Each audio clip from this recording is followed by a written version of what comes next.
Bonjour. Dans la série des présentations, épisode numéro 3, je vais vous parler aujourd'hui de l'hypnose à distance, du moins celle que je pratique. Alors bien sûr, peut-être que vous avez des interrogations, des questions, vous vous demandez peut-être si l'hypnose à distance est fiable, si on arrive à atteindre ses objectifs, si c'est sécurisé par exemple. Eh bien, laissez-moi vous dire que c'est exactement la même chose que si vous étiez en cabinet.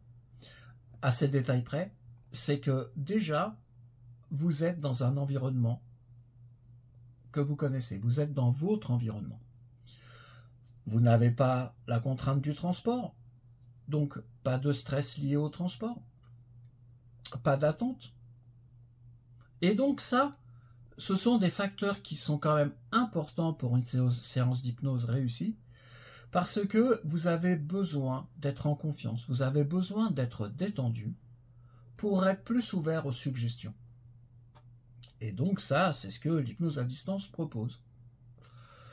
Après, évidemment, il y a des gens, il y a des personnes qui préfèrent aller en cabinet. Donc ça, moi je serais tenté de dire, les choix, bah, ça se discute pas, quoi, en fait. Mais pour le reste, sachez que finalement, l'hypnose à distance, et c'est pour ça que je privilégie aussi ce système, c'est que pour moi je pense que c'est quand même relativement plus efficace. Après, il y a quand même des impératifs pour une séance d'hypnose à distance réussie. Alors déjà, la première chose importante, c'est que vous avez besoin de m'entendre et moi, j'ai besoin de vous voir. Donc évidemment, il faut quand même une connexion Internet qui soit un minimum fiable et un son qui soit bon. Ça, c'est vraiment les conditions hyper importantes. Après, dans les préconisations, si vous voulez, il vaut mieux avoir la nuque appuyée sur un oreiller ou un coussin. Pourquoi? Parce que sinon, vous risquez de pencher la tête en avant et c'est pas forcément très bien pour les cervicales. Après, vous pouvez vous mettre dans la position que vous voulez. Vous pouvez être allongé, vous pouvez être assis. C'est comme vous voulez pour peu que vous soyez confortable.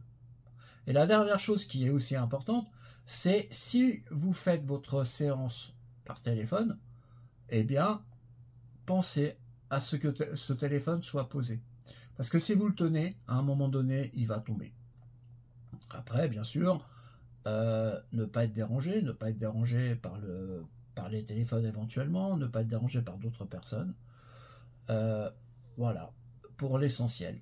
Si la vidéo vous a plu, n'hésitez pas à mettre un like ou mettre un commentaire, ou à me contacter, pourquoi pas, éventuellement. Je répondrai, si vous avez des questions, je répondrai avec plaisir. Voilà, il ne me reste plus qu'à vous souhaiter une excellente journée, une excellente soirée, un excellent week-end si vous regardez la vidéo le week-end. Et je vous dis à bientôt.